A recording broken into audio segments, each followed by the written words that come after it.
اللهم صل على سيدنا محمد وعلى آل سيدنا محمد. أعوذ بالله من الشيطان الرجيم. بسم الله الرحمن الرحيم. الحمد لله رب العالمين، والصلاة والسلام على سيد المرسلين وعلى آله وصحبه أجمعين. رب اشرح لي صدري ويسر لي أمري واحلل عقدة من لساني يفقه قولي. سبحانك لا علم لنا إلا ما علمتنا إنك أنت العليم الحكيم. ولا حول ولا قوة إلا بالله العلي العظيم. Kitab Faridatul Faraid. Kitab Faridatul Faraid, muka surat 8. Muka surat 8, yang ke-8 daripada bawah. Muka surat 8, yang ke-8 daripada bawah. Qala al-muallifu rahimahullahu ta'ala wa nafa'ana bi'ulumihi amin.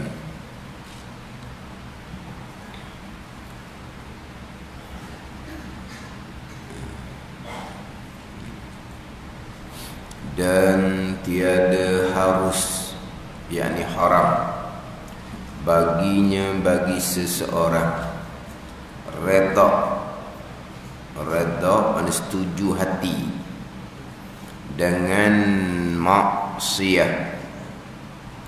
Dan jika adalah ia maksiat dikehendaki oleh Allah Subhanahu wa ta'ala sekalipun, tidak harus, yakni haram baginya, bagi seorang redha dengan maksiat, walaupun maksiat dikehendaki oleh Allah Subhanahu wa ta'ala sekalipun. Tiada harus baginya redha ni daripada pihak, daripada sudut keadaannya, keadaan maksiat itu ditegah daripadanya, daripada maksiat. Kerana bahawasanya redha, setuju hati dengan maksiat itu, dengan kederhakaan itu, maksiat pula. Ini maksiat juga, buat maksiat tu berdosa. Kita tidak buat perkara maksiat, tetapi hati kita redha, hati kita setuju dengan maksiat yang dilakukan, maka kita pun maksiat juga, kita pun berdosa juga. Kitanya sebagai ibu, kita tutup aurat, kemudian anak kita pula dedah aurat. Hati kita pula okey jelah orang muda, biarlah ke dia sampai masa dia tua sedikit, dia pandai-pandailah tutup aurat. Selain daripada kita tidak cegah maksiat dedah aurat, kita berdosa. Hati kita redha, setuju pula hati dengan maksiat yang dilakukan, kita berdosa sama. Tapi berdosa kita bukan berdosa dedah aurat. Dosa dedah aurat tu dosa anak kita. Dosa kita dosa lain. Apa dosa kitanya? Dosa batin kita, dosa hati kita. Sebab hati kita redha dengan anak kita tu dedah aurat. Hati kita redha dengan maksiat, dengan satu dosa, kita berdosa juga. Dosa kita bahagian lain lah. Itu dosa kita kerana kita redha. Dosa kita kerana kita tidak suruh ma'ruf, bahawa tutup aurat, tidak cegah mungkar dengan bahawa cegah daripada dedah aurat. Itu dosa lain pula. Sebab kita wajib suruh makruf, kita wajib cegah mungkar. Ada ni. Terkadang kita bukan setakat hati kita redha dengan maksiat tersebut. Kalau adalah kebetulan orang lain tolong nasihat, kita marah pula kita kepada orang yang tolong nasihat. Kita nasihatnya tidak. Hati kita pula redha dengan maksiat dedah aurah yang dilakukan oleh anak kita. Orang lain tolong nasihat, orang lain tolong nasihat, kita sebagai ibu tak puas hati pula. Contoh kita katanya anak kita dedah aurah, tiba-tiba anak kita yang lain, abang dia ke kakak dia ke, bunyilah, kenapa kamu ni tutuplah aurah. Abang lah bunyi, kakak ke bunyi, mak pula tahan, biar ke dia lah, dia mung dia sibuk apa hal orang lain. Kita dah lah tidak suruh makruf cegah mungkar. Di masa yang sama kita hati pula terima dengan maksiat yang dilakukan oleh anak kita. Ada pula orang lain yang nasihat kita tak puas hati pula, tak redha, tak setuju hati kita dengan orang yang lain tu nasihat supaya tutup aurah. Ni berat-berat belaka ni. Ni bicara hati belaka ni. Bicara hati. Sebab kalau kita tengok perkara maksiat, perkara mungkar, kita berkewajipan tegak dengan kekuasaan. Sebab ibu bapa ni ada kekuasaan, anak di bawah tanggungjawab mereka. Tetapi sekarang ni walaupun ibu bapa tu ada kekuasaan ibu bapa sudah jadi lemah. Zaman sekarang memanglah ibu bapa berkuasa ke atas anak, tapi kuasa ibu bapa sekarang ni jadi tak berapa kuat mana. Sekurang-kurangnya kita cegah dengan lidah, dengan perkataan.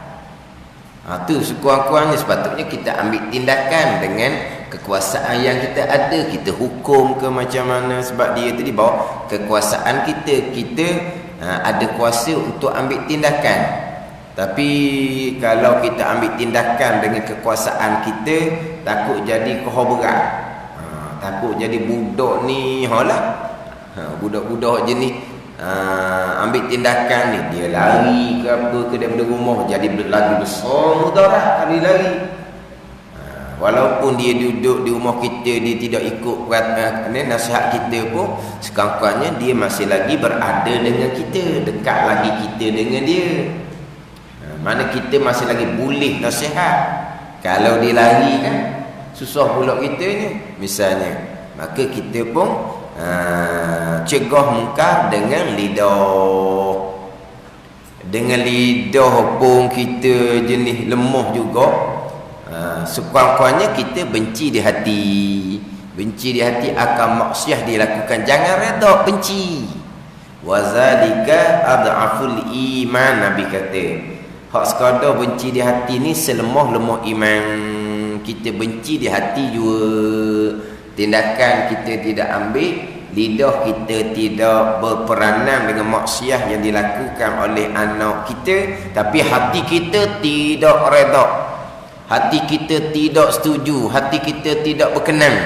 Ini Nabi kata selemah-lemah iman. Tapi kalau hati kita redha pula dengan maksiat, faham tak ni? Sekarang ni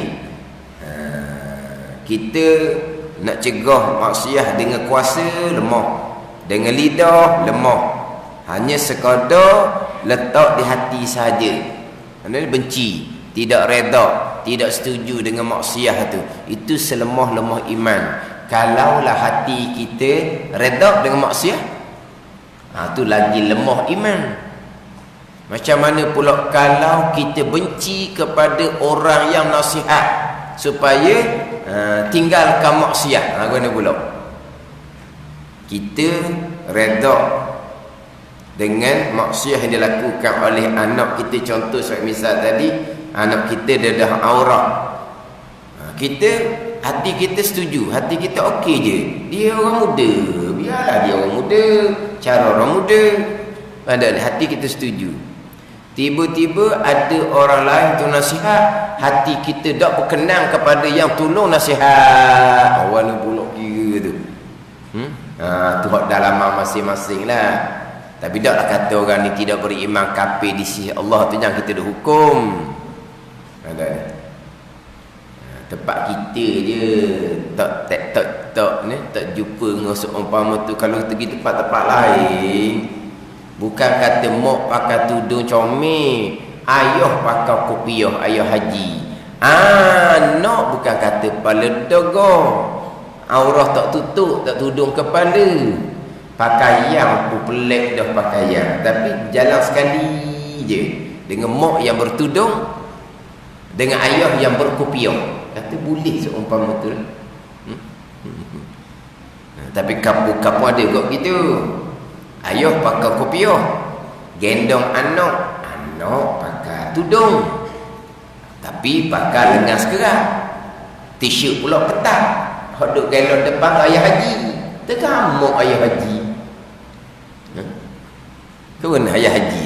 Tergamuk. Ke mana? Jadi kalau kira dengan pandangan kita lah, tak nampak jalan. Kalau kira dengan pandangan kita, nampak jalan dah kita. Tak nampak jalan dah. Dah kita nak gendong dia nak pergi kedai. Kena kira. Oh, jumpa mana-mana cerok, tahu dah cerong.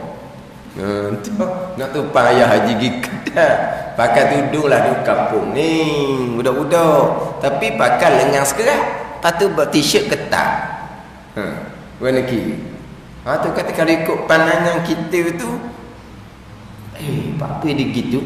Pandangan kita tu tak masuk. Tu kata pandangan masing-masing. Sebab apa? Sebab pandangan masing-masing ni, syaitan dia sudah pusing. Iblis dia bersumpah di hadapan Allah tu, la uzayyinanna lahum fil ard. Dia akan memperhiasi macam mana. Kalau hak molek dihias jadi nampak macam tak molek, hak tak molek dihias jadi nampak molek. Tu la uzayyinanna lahum fil ard. Tu sumpah Azazil. Dia akan memperhiasi. Kan ada? Jadi benda hak tu benda molek. Tapi pandangan kita, Allah, pakai tudung-tudung labuh, tak panah ke? Kita jadi panah. Jadi kita rasa macam tak molek dia pakai tudung. Pakai dia tudung tu hati belum tentu baik. Lagi waktu pula.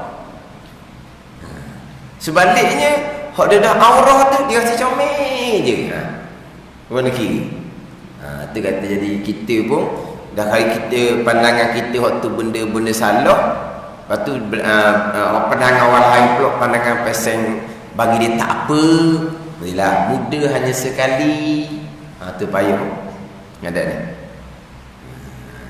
Mana kalau kita hati kita retak dengan maksiat pula, ini maksiat juga kita berdosa. Tapi maksiat yang dilakukan tu dosa dia. Dosa kitanya kerana kita redha dengan perkara maksiat. Gitu. Pada ni. Dan wajib redha. Tadi haram redha. Ini wajib redha dengan maksiat. Maksiat yang sama.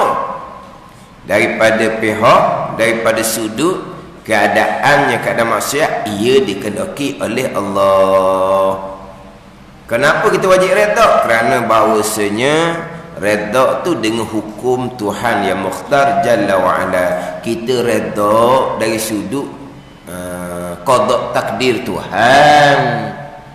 Kita tidak redha dari sudut maksiat yang dilakukan dengan ikhtiar dan usaha seseorang. Pada ni. Ni kita masuk minggu yang ketiga dah ni, cerita hak berkaitan dengan haram redha. Satu laginya wajib redha akan satu maksiat yang sama. Haram redha, wajib redha ni berlawanan, tidak berlawanan kerana dari sudut pandang yang berbeza walaupun satu maksiat yang sama. Jadi sudut pandang yang berbeza ni waktu balik kepada tauhid akidah. Redha dengan qada Allah ni balik kepada ketaatan batin, sifat mahmudah dalam ilmu tasawuf. Jadi dalam pihak ataupun sudut ni dua. Satunya daripada pihak ikhtiar usaha seseorang. Satunya daripada sudut qadar takdir Allah Subhanahu wa taala. Dia dua sudut yang berbeza. Kemudian minggu lepas saya ada baca dalam kitab Penama Bagi Hati. Kitab Penama Bagi Hati musyad 95. Ni saya baca sekali jalan dulu. Maka jika engkau bertanya betapa, yakni macam mana aku himpun antara redha dengan qada Allah dan benci akan kufur dan maksiat, dan keduanya itu dengan qada Allah juga. Jadi sekarang ni macam mana nak himpun? Mana apa himpun ni? Antara redha dengan qada Allah dan benci akan kufur dan maksiat yang ianya pun qada Allah Subhanahu wa taala. Himpun ni, mana apa himpun? Kedua-dua kena sekali. Kedua-dua kena sekali, itu dipanggil himpun. Bukan betapa aku pilih. Betapa aku pilih ni ambil satu, tinggal satu. Sekarang ni bukan betapa aku pilih.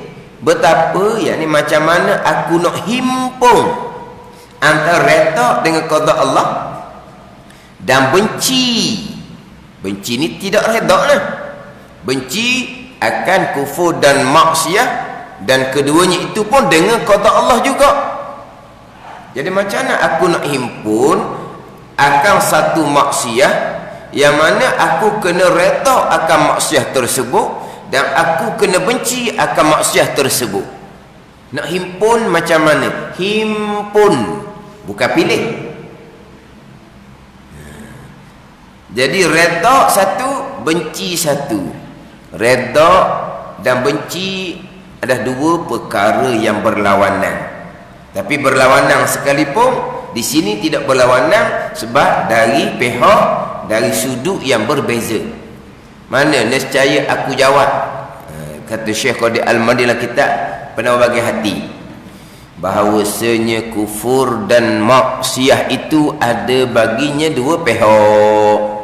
Kita dalam kitab Faridatul Faraid hanya sebut maksiat.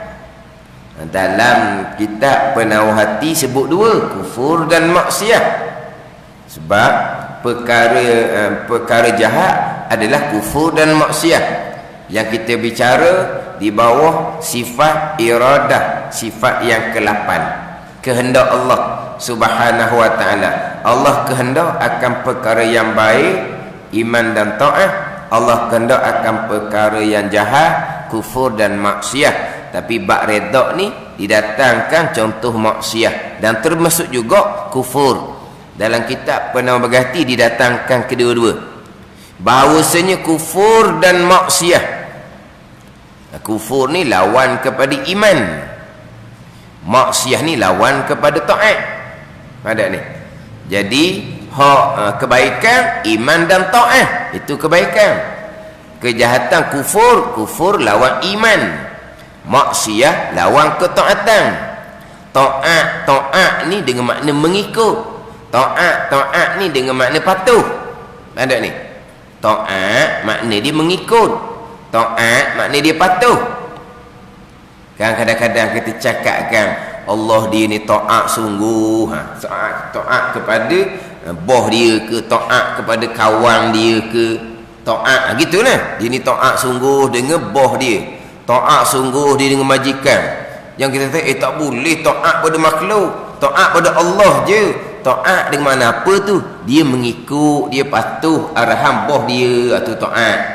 Pada ni taat dengan mana apa? Mengikut dan patuh tu taat. Sini kita bicara bab maksiat lawan kepada ketaatan kepada Allah Subhanahu wa taala. Jadi kufur dan maksiat ni ada baginya dua pihak. Ni dua sudut. Mana kita letak molek. Mana pihak yang pertama, bahwasanya kedua kufur dan maksiat dengan qada Allah dan kehendak Allah.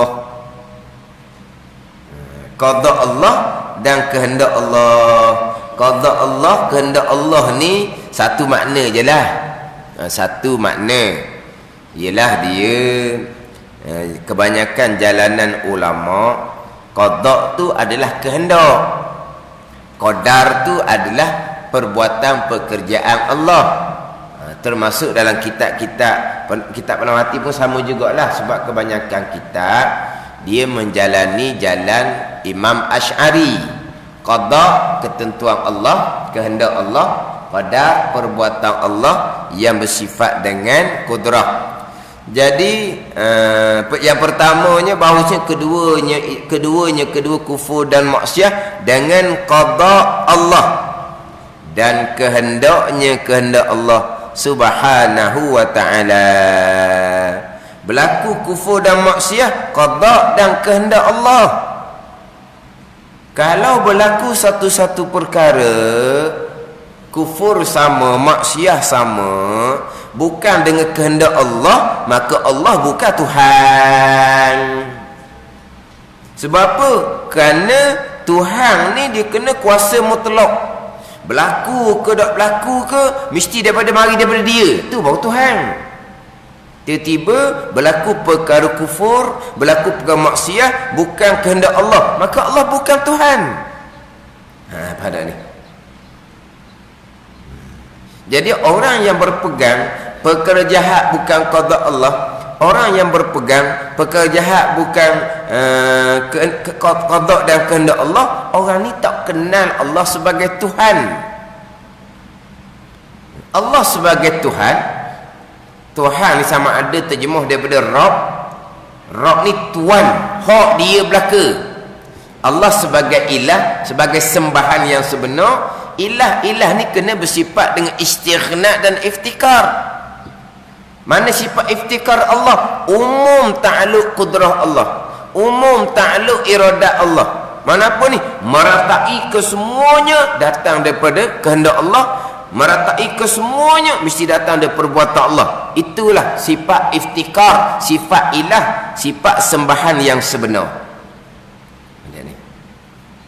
Jadi kalau berpegang perkara kufur dan maksiat bukan qada Allah, bukan kehendak Allah, maknanya orang ni tidak mengenal Allah sebagai Rabb, sebagai Tuhan yang hakiki, tidak ada tauhid rububiyah.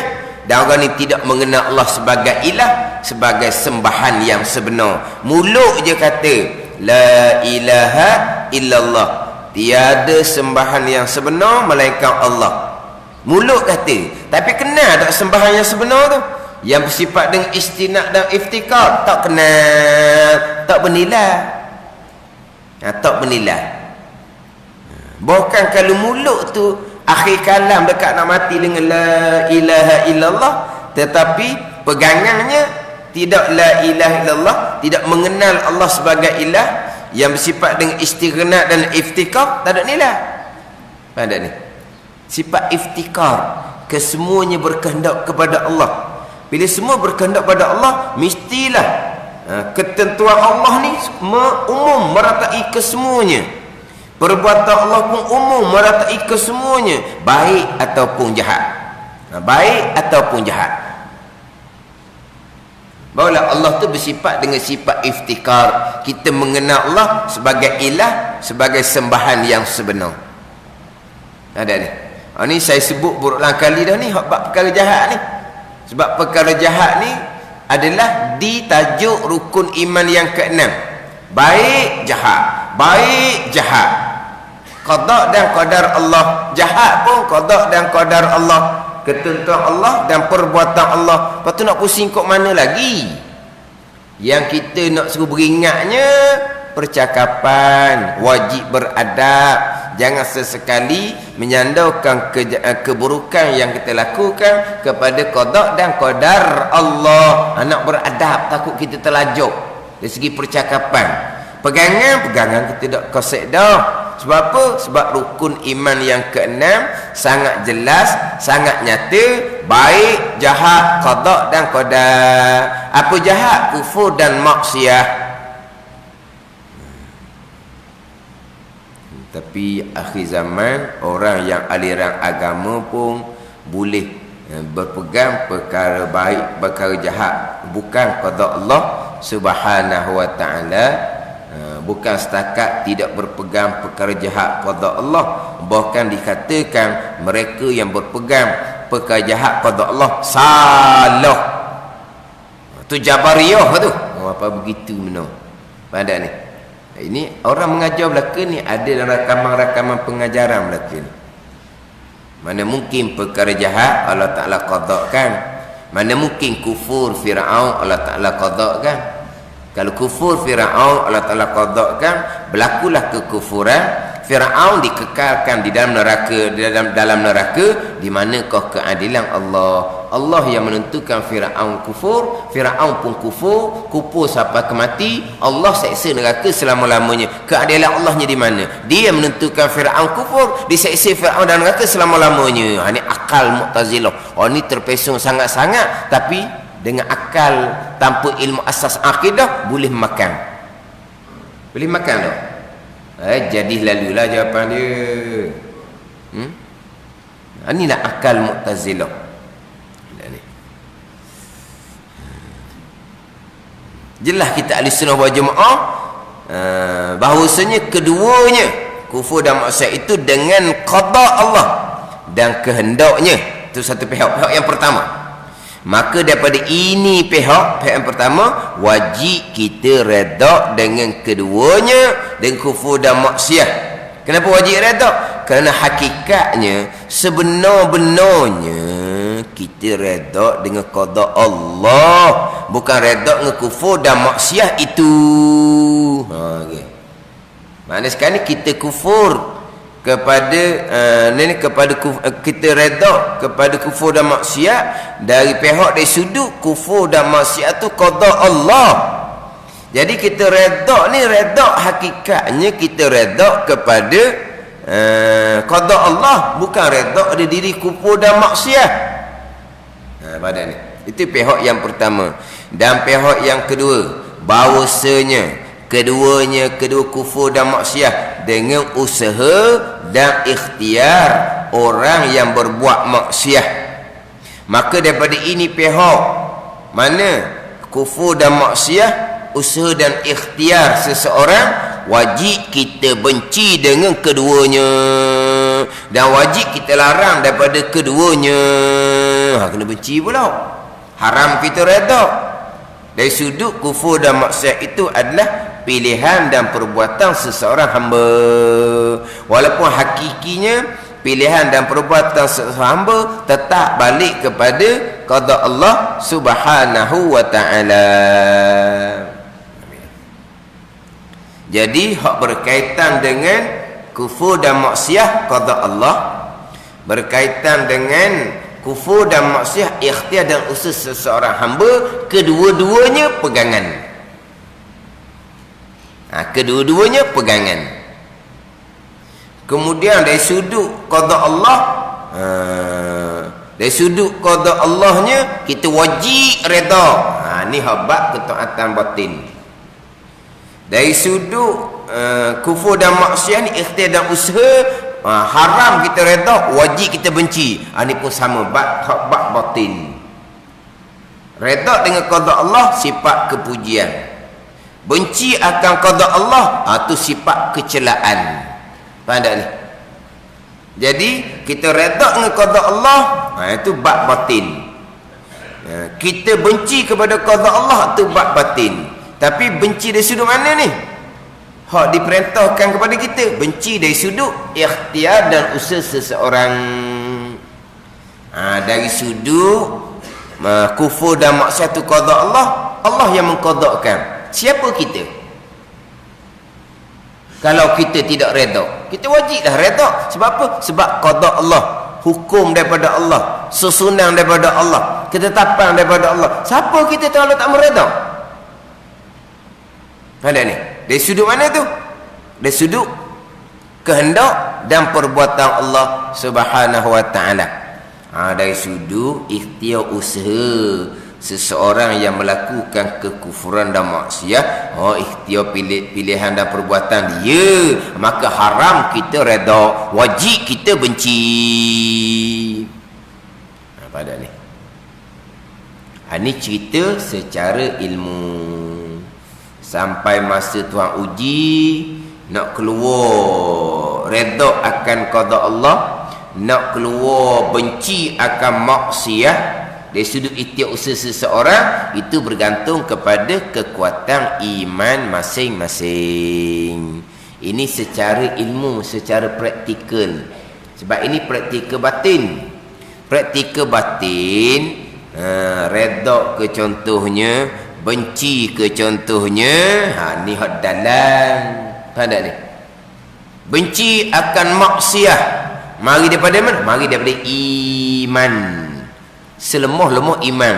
Iman pula lemah je. Tapi dia cerita apalah. Cerita bab mari mana benci akan maksiat. Mari daripada iman. Ada ni. Mari mana pula redha akan qada Allah. Mari daripada kekuatan iman. Redha tu ketaatan batin. Mari ketaatan batin di hati ni, wa ima redha ke, wa ima syukur ke, wa ima sabar ke, ketaatan batin belaka tu tasawuf. Tapi nak timbul redha, syukur, sabar, mari daripada kekuatan iman masing-masing. Kekuatan iman masing-masing mari daripada ketaatan yang dilakukan dengan sembahyang, dengan puasa, dengan membaca Al-Quran, dengan berzikir yang diterima oleh Allah Subhanahu wa taala. Ketaatan inilah yang akan menguatkan iman. Bila iman tu kuat, terselahlah redha, terselahlah kesyukuran, terselahlah kepada kesabaran. Daripada iman itulah juganya marilah perasaan benci di hati akan maksiat yang dilakukan dengan pilihan dan perbuatan seseorang itu sendiri. Walaupun hakikatnya pilihan dan seseorang itu sendiri pun qada dan qadar Allah Subhanahu wa taala. Gitu je.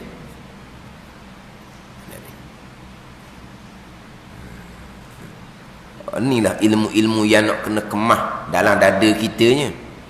Bab pegangan dah sekalian qada dan qadar. Kemudian ahli sunnah wal jamaah wajib berpegang ada pilihan, ada perbuatan, walaupun hakikinya pilihan dan perbuatan tetap qada Allah.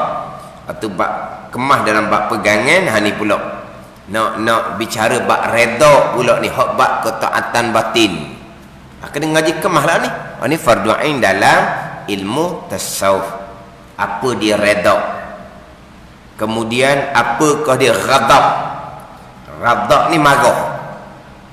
Ghadab ni marah. Apa dia ghadab? Marah. Sifat kecelaan. Ada ni. Ghadab yang dicela adalah ghadab dari sudut qada Allah. Tapi dia marah kerana maksiat yang dilakukan dari sudut ikhtiar usaha, itu menjadi kewajipan. Pada ni. Jadi nak letak mana ni? Hak kata redha dengan qada ni dari sudut mana? Sifat cela, marah dengan qada ni, hak cela tu dari sudut mana marah tu? Sebab terkadang redha tu sendiri cela, terkadang ghadab marah tu sendiri dipuji pada syarak. Ni nak kemah ilmu fardu ain ni. Di mana redha yang dicela pada syarak? Redha akan kufur dan maksiat dari sudut pilihan seseorang. Tu dicela pada syarak jadinya. Mana pula ghadab yang dipuji pada syarak? Dia marah akan kufur dan maksiat dari sudut pilihan dan perbuatan seseorang. Kamu yang buat benda maksiat ni, maka marahlah dirinya. Itu marah yang dipuji pada syarak. Sebab kalau tak ada marah, macam mana kita nak cegah maksiat yang dilakukan kalau kita tak marah? Jadi marah kepada maksiat dari sudut pilihan dan perbuatan dia. Jangan marah dari sudut qada Allah. Dia ni kadang-kadang nak letak tu, kadang-kadang capu. Kadang-kadang marah tu capu dengan marah dengan qada Allah. Mana tandaan bahawa dia marah tu siapa kemarah qada Allah? Yang mana kawan ni berubah dah, bertaubah dah, dia nak marah lagi. Marah apa lagi? Ini lebih pada marah akan qada Allah. Kalau dimarah akan maksiat kerana ikhtiar usaha seseorang sudah meninggalkan maksiat tersebut, seseorang sudah bertabah dari maksiat tersebut, nak marah kok mana lagi? Marah kerana malu dia. Oh, marah kerana lain. Apabila contoh anak kita buat satu perkara yang memalukan, kita pun marah. Marah dari sudut mana? Dari sudut maksiat, dari sudut qada Allah, dari sudut kerana air muka kita. Tu nafsu kalau kerana air muka kita. Tak kerana maksiat yang dilakukan. Dia sudah hentikan maksiat tersebut. Kenapa nak marah lagi? Dia marah, dikatakan marah kerana maksiat tu pilihan dan perbuatan. Tapi terkadang marah kita tu merangkumi marah akan qada Allah. Tu kena jaga pula situ tu. Sebab apa? Sebab Nabi kata wa min syaqawati ibni adama sakhatuhu bima qadallahu lahu. Dan setengah daripada kecelakaan bagi seseorang anak Adam ialah marahnya dengan barang yang diqada Allah Taala baginya. Tu setengah daripada kecelakaan seseorang anak Adam. Dia marah akan qada Allah, tu setengah daripada kecelakaan. Dia kena redha akan sekian qada Allah, tapi redha dari sudut qada lah. Dari sudut ikhtiar dan usaha seseorang melakukan maksiat, tu wajib dia benci. Ada ni, nak letak warna kita tu, nak susun molek tu. Kemudian kalau kita balik pula kepada maksiat ni yang dilakukan oleh kita. Dahulunya kita tinggal semayang, dahulunya kita tinggal puasa, dahulunya kita mengekali jahil fardu ain. Jadi maksiat kita terdahulu qada Allah. Dari sudut qada Allah kita wajib kena redha. Jangan ada persoalan. Kenapa Allah qadakan dahulu tak semayang, tak puasa, sekarang banyak nak kena qada semayang, sekarang banyak nak kena qada puasa? Bukan kata qada puasa saja, kena beli pula beras, nak bayar fidyah lakar tahun.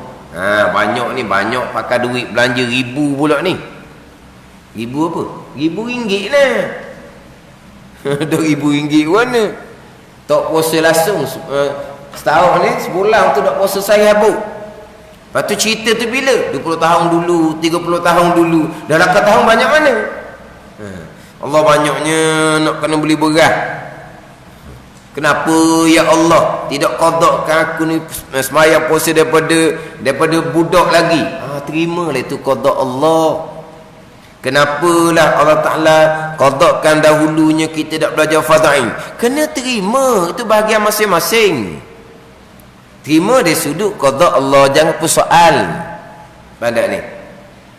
Dari sudut tinggal sembahyang pilihan kita, tinggal puasa tu pilihan kita, tidak belajar ilmu fardu ain tu pilihan kita. Kita wajib bertaubah.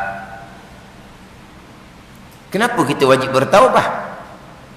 Bertaubah kerana kita yang melakukan maksiat. Tak ada ni, dari sudut ikhtiar usaha kita. Tapi sebenar-benarnya qada Allah. Qada Allah. Nak bertaubah apa? Itu dari sudut qada Allah kita wajib redha. Yang kita wajib bertaubah kerana maksiat tersebut pilihan dan perbuatan kita. Ada ni. Ini kena letak molek ni. Dari sudut qada hak mana, dari sudut ikhtiar usaha hamba tu kok mana. Jangan salah bawa pula. Jangan pula kata nak taubat buat apa daripada maksiat. Kan maksiat tu qada Allah kan. Hak dia juga. Kita nak minta ampun dengan dia apa? Ni. Ini apa panggil apa ni? Ditukar antara hak hakikat dengan syariah. Hakikatnya betul lah. Maksiat yang kita lakukan terdahulu qada Allah, ketentuan Allah dan perbuatan Allah. Maksiat yang kita lakukan terdahulu adalah ketentuan Allah dan perbuatan Allah. Kita tak ada apa sekara pun. Kita nak bertaubat apa, tak ada apa sekara pun. Kita bertaubat dari sudut pilihan dan perbuatan kita melakukan kemaksiat tersebut. Aku letak molek. Dari sudut hakikahnya memang Tuhan belaka. Tapi kenapa kita wajib bertaubat? Dari sudut syariah. Sebab apa? Sebab Allah Ta'ala memerintahkan kita bertaubat dari dosa yang kita lakukan. Kenapa Allah perintah kita taubat dari dosa yang kita lakukan? Sebab dosa yang kita lakukan tu ikhtiar usaha kita. Ikhtiar usaha kita. Sebab tu Allah perintah, tubu ilallah ayyuhal mu'minun, bertaubatlah kamu kepada Allah wahai orang-orang yang beriman. Kenapa Allah Ta'ala perintah kita taubat? Sebab maksiat itu adalah pilihan dan perbuatan kita. Sebab tu Allah Ta'ala perintah kita bertaubat. Tapi hakikinya perbuatan maksiat kita hak siapa? Kehendak Allah. Perbuatan siapa? Perbuatan Allah. Dan kenapa lagi nak bertaubat kalau bukan hak kita? Kita bertaubat kerana pilihan dan perbuatan kita. Sebab itulah Allah memerintahkan kita supaya bertaubat. Jadi sini ni dua sudut ni kena letak molek ni. Salah letak punah agama. Salah letak punah agama. Rosak agama kalau salah letak. Tak ada ni. Kok jadi pelik-pelik sekarang ni dia salah letak gitulah antara qada Allah di sudut mana, itu usaha seorang hamba di sudut mana. Salah letak punah. Kena letak kedua-dua. Dari sudut qada Allah, dulu kita buat maksiat qada Allah, kita terimalah. Dari sudut pilihan dan perbuatan kita, kita wajib bertaubat kepada Allah Subhanahu wa taala kerana Allah Ta'ala memerintahkan kita supaya bertaubat. Bila Allah memerintahkan kita supaya bertaubat, berarti kita ada pilihan dan kita ada perbuatan. Tapi hakikinya diri maksiat itu adalah hak Tuhan juga, bukan hak kita pun. Jadi kita ni hanya mazhar, tempat zahir kekuasaan Allah Subhanahu wa taala.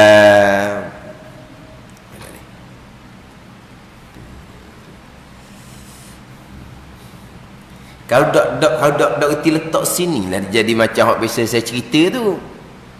Orang merompok, orang mencuri. Orang merompok mencuri ni kita kena pandang daripada dua sudut. Yang pertamanya, merompok mencuri itu qada Allah. Kita reda, kita terima. Terima ke mana? Jangan ada persoalan. Ya Allah, kenapa engkau ya Allah? Mana qadakkan perompok pencuri buat lagi harta, kenapa engkau ya Allah? Jangan. Ada ni. Kena reda. Dari sudut perompok pencuri itu pilihan dan perbuatan dia, itu benda mungkar, benda maksiat. Tu kita tak boleh reda tu. Ada, itu syariah pula.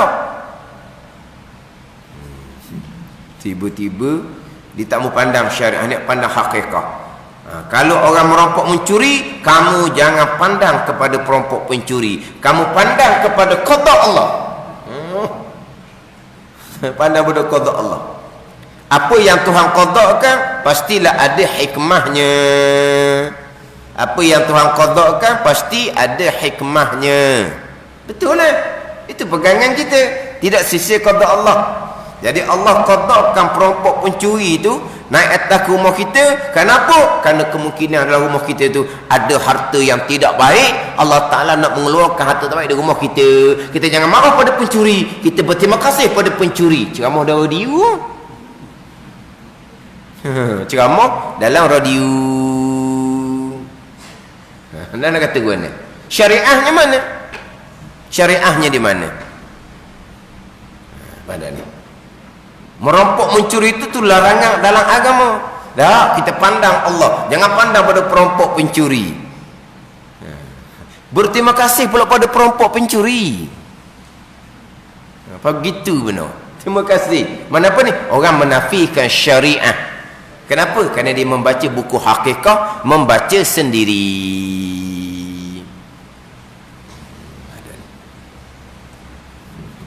Kita kena pandang dua sudut. Betul. Perampok pencuri itu qada Allah, kita wajib redha dan soal kejahatan Allah Subhanahu wa taala. Dari sudut pilihan dan perbuatan kejahatan mereka, kita kena pandang mereka yang merampok, mereka yang mencuri, mereka yang jahat. Dan bukan qada Allah. Qada Allah kita redha. Dua sudut di sini kan. Faham tak ni? Kemudian kita tu pula macam mana pula tindakan kita selepas daripada berlaku kejadian tu. Tindakan kita tu pergi pada hukum syariat zahir pula. Itu pergi pada hukum syariat zahir. Apa kita pada minggu lepas ada 3. Satunya pegangan, satunya syariat zahir, satunya syariat batin tasawuf. Kalau syariat zahir kita usahakanlah supaya harta milik kita tu dapat kembali kepada kita. Macam mana? Kita ripuk ke polis lah dah. Itu hak zahir kitanya. Ada ni. Kita ripuk ke polis tu hak zahir, kita nak dapat balik hak milik kita. Dan hati kita redha sebab apa? Sebab itu susunan Allah Subhanahu wa taala. Ada ni. Tapi kalau kata ripuk pun bos takat dia pikuk lagi tonggeh, polis pun tak mau layan misalnya, kita pun tak ambil ripuk. Dah punya kata tonggeh hilang, kenapa tak ripuk? Sebab redha. Salah jawapan gitu. Kenapa salah? Sebab kamu ripuk ke kamu tak ripuk ke, hak redha duduk sini. Kenapa kamu tak ripuk? Kerana saya redha. Jawapan tu salah. Jadi kalau gigi ripuk tak redha lah. Ke mana? Kenapa kamu tak ripuk? Ripuk saja je. Boleh hilang tonggeh, polis pun senyum je. Jawab gitu. Tapi hak bak redha ni tetap dah redha. Kita ripuk tak ripuk itu hak zahir. Pada ni. Jangan pula sebab apa tak ripuk kerana redha. Mana kalau gigi ripuk tak redha gitu. Hak ripuk tak ripuk itu bahagian zahir. Bahagian batinnya tetap dah wajib kita redha akan sekalian qada Allah Subhanahu wa taala. Itu dari segi batin. Itu tetap dah. Faham tak? Orang wa anayai kita. Orang wa anayai kita. Orang tipu kita macam mana? Kita wajib redha dari sudut qada Allah. Dan kita marah, benci dan tidak redha dari sudut pilihan dan perbuatan dia yang menipu, yang menayai kita. Kemudian dari segi hak zahir pula, kita kena ripuk lah. Kita kena usahakan supaya milik kita dapat kepada diri kita semula. Itu hak zahir. Faham tak ni? Kalau kata kena tipu dah, lepas tu macam mana ripuk ke dak? Dak. Sebab apa? Redha. Salah. Ripuk ke dak? Dak. Sebab apa? Kalau kita ripuk kau nanya adik kita pula, dia bukan orang sebarang-sebarang. Tu boleh kena jawapan. Kita redha tu tak redha, ripuk tak ripuk pun. Tapi kenapa tak ripuk? Kalau ripuk pun habis modal adik kita pulaknya. Tak logok kita nak lawan dia, tak mampu kita nak lawan dia. Kan ni? Kalau kita lawan dia, lawan ni kat lawan di mahkamah ke apa ke, kita pula habis belanja. Belum tentu lagi kita dapat balik hak kita sebab dia bukan buat kerja ni, dia buat kerja komang-komang, dia buat kerja tu, buat kerja teratur molek. Jadi kita pun kalau ripuk kita hilang dah harta. Naik mahkamah pula, pakar peguam pula lagi hilang harta. Kita pun buat keputusan tak mau ripuk. Kenapa? Kerana tak padang. Jangan kenapa? Kerana redha tu salah. Redha tetap dah duduk sini.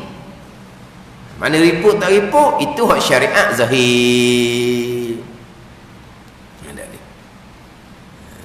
Nak letak antara 3 tu.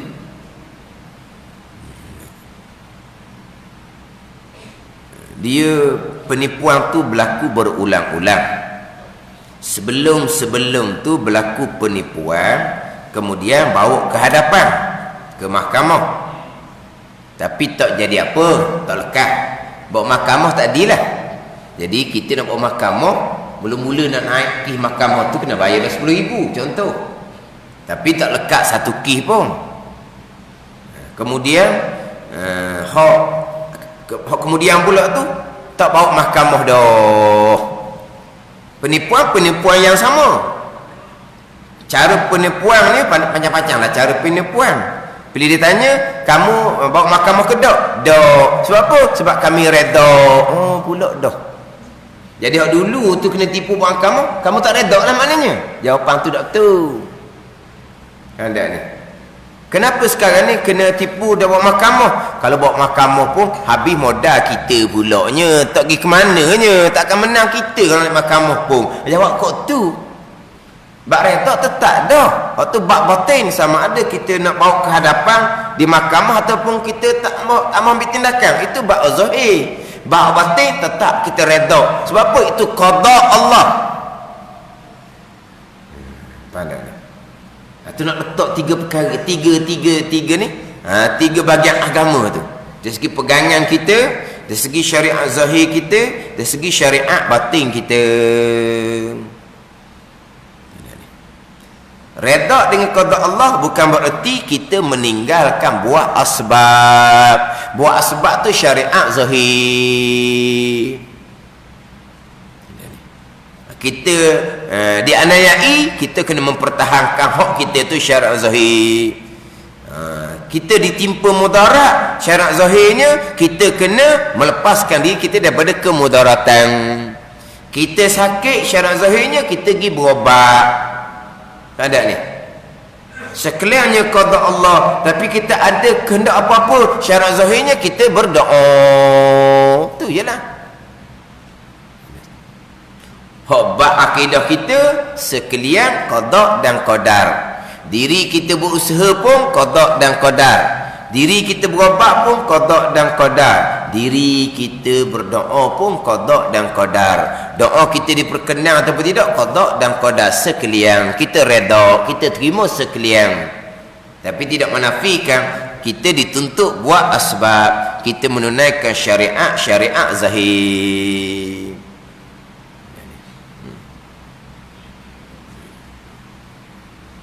Tapi kita bicara sekarang ni hak bab qada dengan bab reda.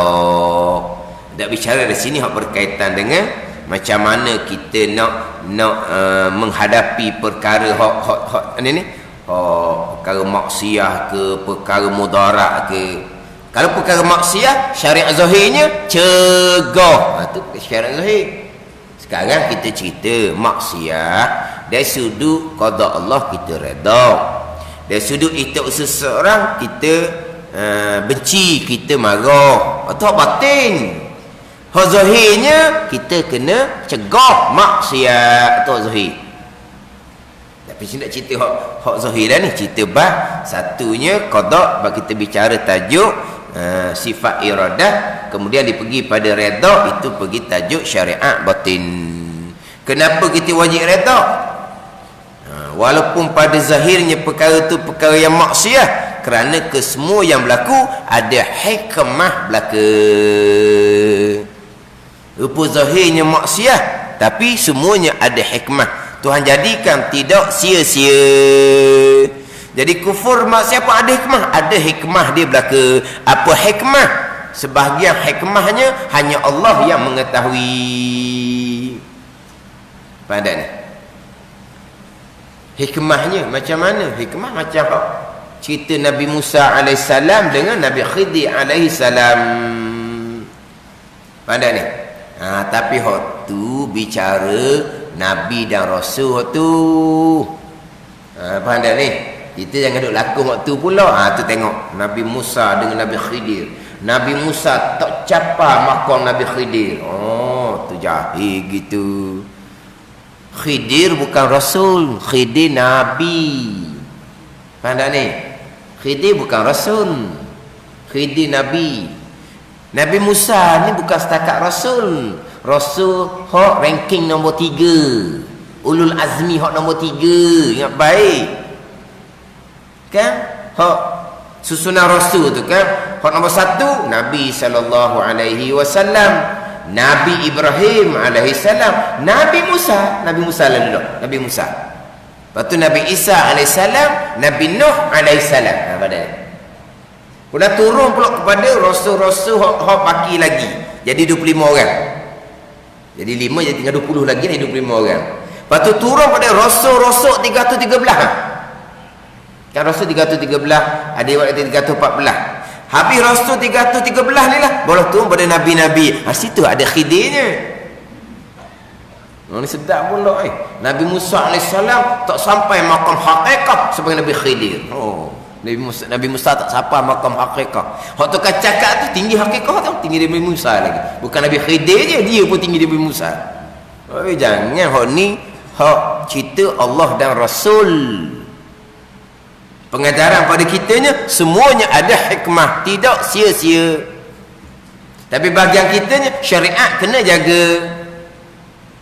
Lepas tu Nabi Khidir tu itu nabi pilihan Allah Subhanahu wa taala. Apa yang dilakukan itu semua wahyu daripada Allah Subhanahu wa taala. Tapi untuk perkara tu tidak diwahyukan kepada Nabi Musa AS. Tapi Nabi Musa rasul, ada umat. Ada ni. Sebab Nabi Musa sekali tu dijawab tak ada orang hak lebihnya, dia hak lebih. Itu Allah Taala nak peringatkan kepada Nabi Musa AS. Kemudian menjadi pengajaran kepada kita bahawa kesemuanya ada hikmah di belakang.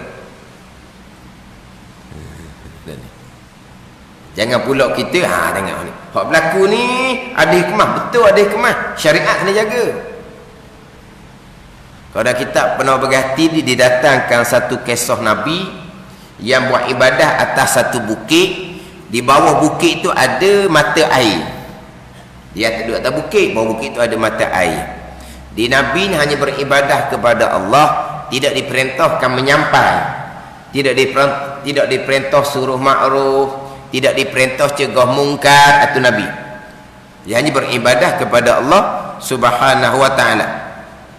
Jadi bawah bukit itu ada mata air. Bila ada mata air ni, orang perjalanan akan melintasi tempat yang ada mata air untuk apa? Tambah bekalan air. Ni orang musafir zaman dulu kan. Dia nak bawa air banyak-banyak, berat perjalanan. Maka di bawah air dia berjalan tu, dia akan tuju tempat yang ada air pula untuk menambahkan bekalan air. Dia itu cara dia. Jadi bawah bukit itu ada mata air. Lalulah seorang penunggang kuda.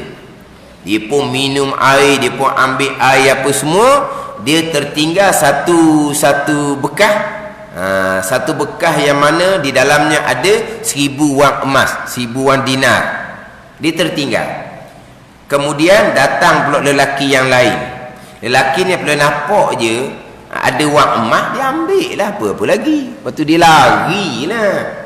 Lepas tu hak Nabi atas bukit itu, penunggang kuda tertinggal wang emas.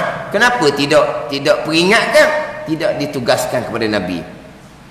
Kemudian orang yang kedua, dia ambil wang emas 1000 tu, bukan hak dia. Kenapa tidak cegah? Itu bukan tugas Nabi. Nabi hanya beribadah kepada Allah Subhanahu wa taala. Kemudian datanglah seorang yang miskin, hijau dia memikul kayu api, diminum air, kemudian dia pun berbaring, dia pun tertidur di tempat tu. Kembali baliklah hak penunggang kuda yang menyedari bahawa dia sudah tertinggal wang emas 1000. Ada di situ adalah orang miskin ni. Kalau logik akal kau, tak kan orang miskin tu ambil. Kalau dia ambil semua, dia lari. Dia tinggal dah kayu api situnya. Yang tidur situ apa? Kalau logik akal lah. Tapi dah penunggang kuda tak ada orang lain tau. Dia desok kawan tu, desok. So kembali balik, hak wang mah dia nak kembali macam mana? Kawan tu mari tak ada dah. Akhirnya matilah hak orang miskin ni. Dibunuh oleh penunggang kuda. Dah gerak. Dah kali. Dah lah. Kalau pakai logik akal tau. Kalau dia ambil wang emas 1000 tu, kalau tak lari pun adalah di dia. Dah tak ada lah. Kena kata mana pula. Maka terdetiklah di hati Nabi, di hati Nabi hak tadinya, kenapa Allah Ta'ala lakukan seumpama tu, yang mengambil wang emas orang lain, yang teranayai orang lain, orang miskin hak pikul kayu api ni, terdetik di hati Nabi. Terdetik bukan persoalan, terdetik. Kalau kita terdetik di hati, syarat tak ambil salah. Ni Nabi orang terpilih, terdetik tu salah tak? Kalau kita terdetik tak salah. Maka Allah Ta'ala pun berfirman ke Nabi, berbimbanglah kamu dengan ibadat kamu. Berbimbang kamu dengan ibadah kamu. Bukan kerjaan kamu nak mengetahui rahsia kerajaan Allah Subhanahu wa taala. Apa yang Tuhan lakukan ada rahsia dia belaka. Itu di bawah kerajaan Allah. Kamu beribadah sudahlah, kamu jangan duduk campurlah kerajaan Allah Subhanahu wa taala. Mana Nabi hanya terdetik, maka diperingatkan oleh Allah Subhanahu wa taala. Allah Taala pun ceritalah apa hikmah. Hikmahnya, orang miskin yang terbunuh tu dahulunya dia membunuh bapa kepada penunggang kuda tu, maka Allah Taala kata, aku akan menunggang kuda membalas orang miskin yang membunuh ayah dia terdahulu. Kemudian bapa pada penunggang kuda yang dibunuh oleh orang miskin tu, dahulunya dia mengambil 1000 wang emas daripada harta orang yang kedua yang mengambil 1000 wang emas tu. Maka Allah Ta'ala kata, aku pulangkan akan dia kepadanya daripada harta pusakanya. Mana harta pusaka? Hak penunggang kuda tu dia dapat duit tu daripada peninggalan ayah dia. Ayah dia tu dia mengambil 1000 wang emas daripada hak orang yang kedua yang wak lagi wang emas 1000 tu. Dia gitu. Hikmah dia gitu. Maka Allah Ta'ala nak pulangkan balik daripada harta pusaka ayah penunggang kuda tu, hak sekarang bolehkan anak dia pulang balik kepada orang yang kedua yang harta dia 1000 emas diambil oleh bapa pada penunggang kuda yang dibunuh oleh orang miskin yang pikul kayu api. Ada ni cerita hikmah. Lepas tu kita jangan duk reka-reka lah pula. Orang tu kena bunuh. Dulu dia bunuh siapa jangan duk gitu. Ke mak ayah dia dulu pernah bunuh orang, ke tok nenek dulu pernah bunuh orang. Jangan ada ni. Kita ni pula duit kita banyak dengan orang. Kita jenis meniaga, duit kita banyak dengan orang. Jadi hak tak bayar banyak, jumpalah kita duit 1000. Ni bakal duit hak mana hak tak bayar duit saya ni bakal ni. Tuhan nak pulang balik, jangan duit orang. Kerana dah dapat duit 1000 kan, duit kita banyak dengan orang ni kemungkinan Tuhan punya dia nak berhutang ke kita ni, Tuhan nak pulang balik. Jangan. Hukum syariatnya mana pula ni nak cerita. Ini rahsia di sebalik apa yang berlaku, kesemuanya ada hikmah, tidak sia-sia. Mana ni? Ada satu orang mengajar lah. Orang tu dia hilang 10,000. Zaman dulu 10,000 tu banyak lah. Zaman dulu 10,000 tu banyak. Jadi dia minta lah kepada ustaz tu supaya mengajar lah, supaya duit tu dia dapat balik. Ustaz jawab orang ni, kamu hilang duit 10,000 ni, mungkin dahulu kamu ada ambil duit orang 10,000 tu ambil balik seri baru. Dia jawab gitu. Orang tu pun kisih-kinyih je lah katanya. Anak murid ada dekat-dekat ni, hebat tu guru dia, jawab gitu hebat. Tak ada ustaz lain jawab gitu tu. Kalau orang lain mai ajar, ada apalah, mai ajar. Ni ustaz dia orang ni, kamu hilang duit 10,000, kemungkinan dahulu kamu ada ambil duit orang 10,000, Tuhan pun ambil semula duit orang tu seri baru jawab gitu. Apa hukum cakap seumpama tu? Kita sudah tomah, kita sudah tuduh. Kita tahu kerajaan Allah Subhanahu wa taala. Ni mungkin baca-baca bersedia macam ni. Dan ni 1000 emas itu duit hilang duit 10,000. Mungkin hilang 10,000 tu dahulu kamu ambil duit orang. Dia jawab gitu. Anak murid mula-mula ni berasa hebat tu dia, lama-lama dok kena jawab gitu. Mana kita tahu, mana boleh kita tomah dia ambil duit orang. Pada ni macam-macam orang sekarang ni. Tapi nak ceritanya semuanya ada hikmah belaka. Sebab tu kita wajib reda akan sekalian qada Allah Subhanahu wa taala. Memang Kita bila diuji dengan musibah, kita kena muhasabah diri kita. Kemungkinan kita banyak salah dengan Allah Subhanahu wa taala. Bahagian kita. Mana bahagian kita? Orang lain jangan duduk nak reka-reka. Ada orang seumpama tu. Tengok je kebakaran, ini mungkin rumah daripada pinjaman riba. Oh, dia bubuh gitu. Senang dia bubuh. Orang accident, kemungkinan kereta dia ni kereta pinjam dengan pinjam riba. Jangan. Tapi bahagian kita yang diuji, kita kena muhasabah. Kemungkinan itu semua adalah bala daripada Allah Subhanahu wa taala atas dosa kesalahan yang banyak yang kita lakukan. Kita kena muhasabah balik. Ada ni. Jangan kita tengok motor bakar ni mungkin zakat tak bayar ni. Ada orang cakap gitu. Dia kata rumah ni mungkin pinjaman riba, orang ni mungkin zakat tak bayar, maka Tuhan pun lenyapkan harta. Jangan kita tomoh tuduh seumpama tu. Tapi bahagian kita yang diuji oleh Allah kena muhasabah diri lah. Aku ni warna ni.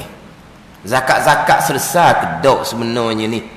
Duduk menega maju ni, tiba-tiba jatuh. Kita muhasabah lah. Jatuh ni kerana dalam perniagaan banyak buat salah ataupun zakat tak bayar. Ni sebelah kita. Orang lain jangan nak reka. Dia menega maju jatuh tu kerana zakat tak bayar. Jangan bahagian kita. Bahagian kita nak tuduh orang jangan. Tapi kalau kita diuji, kita kena muhasabah gitu nah. Bahagian kita hak diuji oleh Allah Subhanahu wa taala. Tapi kita redha akan sekalian. Sebab apa? Kesemuanya ada hikmah di belaka. Walaupun rupa zahirnya perkara maksiat sekalipun. Sebab tu kita wajib redha walaupun perkara tu maksiat dari sudut qada Allah semuanya ada hikmah, tidak sia-sia. Tapi dari sudut ikhtiar dan usaha seseorang, maka haram kita redha, wajib kita benci. Alhamdulillah. Dua tiga kali dah kita baca hak berkaitan dengan haram redha dan wajib redha dengan perkara maksiat yang sama daripada dua sudut qada dan sudut ikhtiar dan usaha. Dan mustahil lawan iradah, iaitu ada sesuatu dengan ketiadaan kehendak Allah Subhanahu wa taala. Jadi nak masuk pula pada sifat yang mustahil lawan kepada sifat iradah. Wallahu